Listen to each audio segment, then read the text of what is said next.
Assalamualaikum warahmatullahi wabarakatuh. Nama saya Ruti Komri Minarjian. Kali ini saya akan menjelaskan tentang materi frasa. Saya akan menjelaskan jenis frasa di sini. Yang pertama ada frasa nomina, ada frasa verba, dan frasa adjektiva. Yang pertama kita ke frasa nomina. Frasa nomina adalah frasa yang dapat mengisi fungsi subjek atau objek dalam klausa yang menurut strukturnya dapat dibedakan menjadi dua.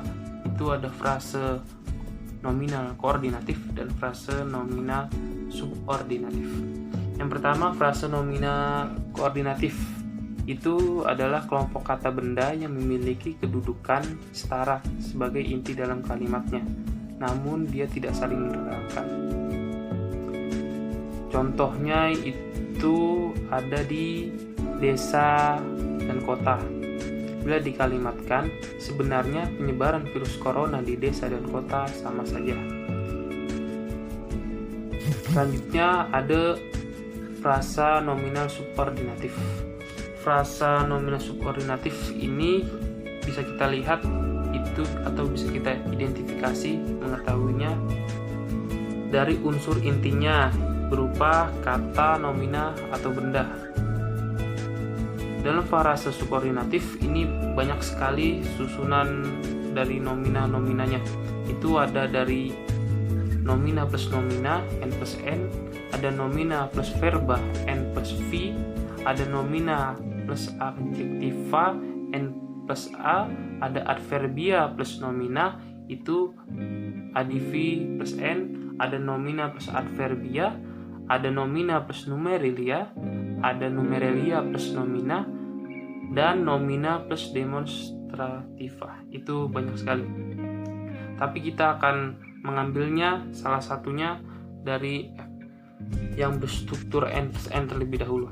Dalam berstruktur n plus n ini memiliki banyak sekali makna gramatikal. Ada makna gramatikal milik, ada bagian, ada asal bahan, asal tempat, campuran, ada hasil, ada jenis, gender seperti model atau yang lainnya. Sini yang pertama kita akan mengambil salah satunya itu adalah dari makna gramatikal milik. Milik ini adalah n pertama memiliki gramatikal milik atau benda termilik itu sendiri, dan n keduanya memiliki komponen insan atau penyebutnya manusianya. Contoh itu ada kata rumah, kita, rumah dan kita.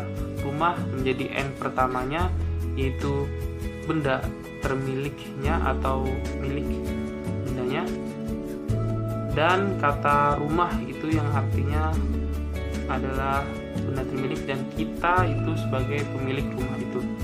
Bila dikalimatkan, rumah kita adalah salah satu seruan untuk menghadapi situasi pandemi COVID-19 ini. Selanjutnya adalah nomina plus adverbia. Struktur n plus a itu memiliki makna gramatikal keadaan, derajat, rasa atau bau, bentuk. Kita ambil keadaan. Keadaan n pertamanya benda dan n keduanya itu keadaan sendiri. Contoh kata masker bekas. Itu bila dikalimatkan, masker bekas saat ini digunakan para dokter untuk menangani COVID-19. Struktur selanjutnya itu adalah nomina plus verba. Itu memiliki makna gramatikal tempat, kegunaan, dan yang biasa melakukan. N pertamanya ruang dan n keduanya itu tindakan. Bila kita jadikan contoh kata itu seperti ruang ganti. Bila dikalimatkan, ruang ganti stadion menjadi kamar darurat pasien COVID-19 saat ini. Selanjutnya struktur n nomina plus adverbia. Dalam struktur ini hanya bermakna gramatikal pembatasan, yaitu dengan kata saja. Contoh makanan saja. Itu bila dikalimatkan, para dokter hanya mendapatkan makanan saja saat menangani pasien COVID-19 saat ini. Selanjutnya struktur numerelia dan nomina memiliki makna gramatikal banyaknya dan himpunan. Contoh kita ambil banyaknya. Pertama, numerelia, n keduanya terhitung. Bila kita contohkan itu seperti 5 orang di Jakarta. bila dikalimatkan 5 orang di Jakarta sudah positif terkena COVID-19. Selanjutnya ada nomina plus numeralia. Memiliki makna gramatikal tingkat, dapat disusun apabila n-nya memiliki komponen makna terhitung dan numeralianya bermakna tingkat. Contoh kata korban ke 100. Bila dikalimatkan, korban meninggal ke 100 akibat COVID-19 berasal dari Jakarta. Yang terakhir itu nomina plus demonstrativa, memiliki makna gramatikal penentu dan dapat disusun apabila n-nya memiliki komponen makna benda umum dan pronomina demonstrativanya itu ini atau itu. Contoh kata bapak ini, bila dikalimatkan, bapak ini sudah menjadi korban dari wabah COVID-19 di Indonesia. Selanjutnya adalah frase verbal. Frase verbal adalah frase yang mengisi atau menduduki fungsi predikat pada sebuah klausa atau kita bilang kata kerja. Dibagi menjadi dua, ada frase verbal koordinatif, ada frase verbal subordinatif. Yang pertama kita ke frase verbal koordinatif. Frase verbal koordinatif adalah gabungan dua atau lebih kata kerja yang dihubungkan dengan menggunakan kata hubung tertentu dan atau. Misalkan kata datang dan pergi, ada melihat dan mendengar, taman atau bioskop. Dalam koordinatif ini ada dua contoh kembali. Ada contoh berkategori verba yang dari anggota antonim dan dari sinonim. Kita dari yang antonim, kita ambil contoh. Itu misalkan kata jual beli. Bila dikalimatkan, saat ini aktivitas jual beli dikurangi demi memutus rantai penyebaran COVID-19. Selanjutnya ada frase verba subordinatif. Dalam verba subordinatif, penyusunan strukturnya ada beberapa, yaitu ada adverbia plus verba, ada verba plus adverbia, ada verba plus nomina, ada verba plus adjektiva. Selanjutnya kita yang ke adverbia plus verba terlebih dahulu, memiliki makna gramatikal ingkar, frekuensi, waktu, keinginan, keselesaian, harusan, kepastian, dan lain-lain. Kita ambil contoh satu dari frekuensi. Itu unsur pertamanya berkategori adverbia dan bermakna frekuensi, sedangkan unsur keduanya berkategori verba dan sama masih frekuensi. Bila dicontohkan itu ada kata terkadang melihat. Bila dikalimatkan, saya terkadang melihat warga tidak memakai masker saat keluar rumah pada masa pandemi COVID-19 ini. Selanjutnya ada verba plus adverbia, memiliki makna gramatikal berulang dan ikut serta. Kita ambil contoh yang pertama, itu ada berulang. Unsur pertamanya berkategori verba dan keduanya memiliki komponen makna berulang.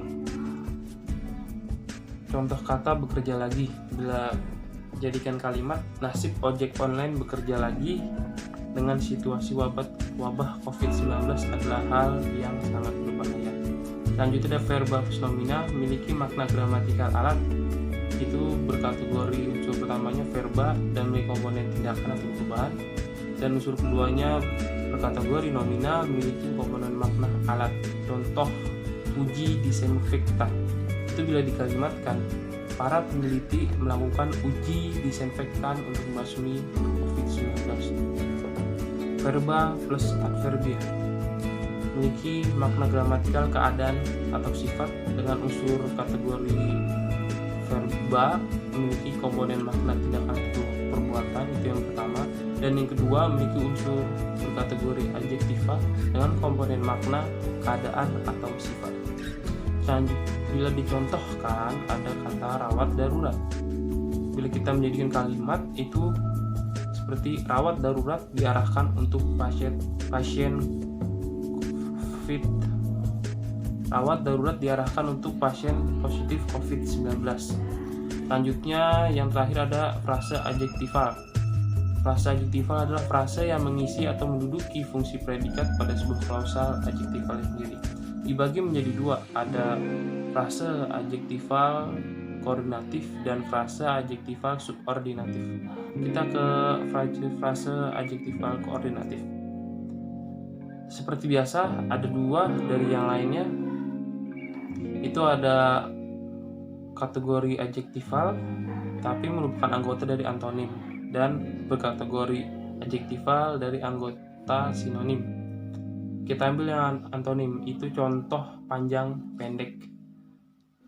Bila dikalimatkan, panjang pendek waktu isolasi di rumah tergantung himbauan pemerintah. Selanjutnya itu ada frase adjektiva subordinatif yang memiliki beberapa struktur. Itu ada adverbial adjektival plus nomina, ada adjektival plus adjektival, ada adjektival plus adverbia. Itu ada 4 tadi. Pertama, adjektival plus nomina itu makna gramatikal seperti bila dapat disusun apabila unsur pertamanya memiliki berkategori adjektiva memiliki komponen makna warna, dan unsur kedua berkategori nomina memiliki komponen makna perbandingan. Contoh, putih salju. Bila dikalimatkan, langit hari ini berwarna putih salju akibat pengurangan polusi dari pandemi COVID-19. Selanjutnya ada adjektiva plus adjektiva memiliki makna gramatikal warna dengan dibagi 2 susunan. Unsur pertama berkategori adjektiva dengan komponen makna warna, dan kedua adjektiva dengan komponen makna cahaya. Contoh, biru terang. Hari ini langit sangat biru terang akibat pengurangan polusi dari wabah pandemi COVID-19. Selanjutnya ada adjektiva plus verba, itu bermakna gramatikal ingkar. Dapat disusun bila unsur pertama berkategori adverbia dengan komponen makna ingkar, dan kategori adjektiva bermakna komponennya itu keadaan atau sikap batin. Contoh, tidak ragu. Bila dikalimatkan, masyarakat tidak ragu menolong sesama akibat wabah COVID-19. Selanjutnya ada adverbial plus adjektiva bermakna gramatikal derajat dengan unsur kedua berkomponen keadaan sifat. Selanjutnya ada adjektiva plus adverbia, itu bermakna gramatikal sangat atau superlatif. Dapat disusun dengan unsur pertamanya itu berkomponen keadaan, dan keduanya adverbia dengan komponen makna paling atau bentuk kata sekali. Contoh, luas sekali. Bila dikalimatkan, penyebaran virus corona sangat luas sekali hingga sulit dicegah saat ini. Mungkin itu saja yang bisa saya sampaikan dari penjelasan tentang materi frase dan jenis-jenis frase, dari frase nomina, frase verbal, dan frase adjektiva. Dari saya cukup sekian. Wassalamualaikum warahmatullahi wabarakatuh.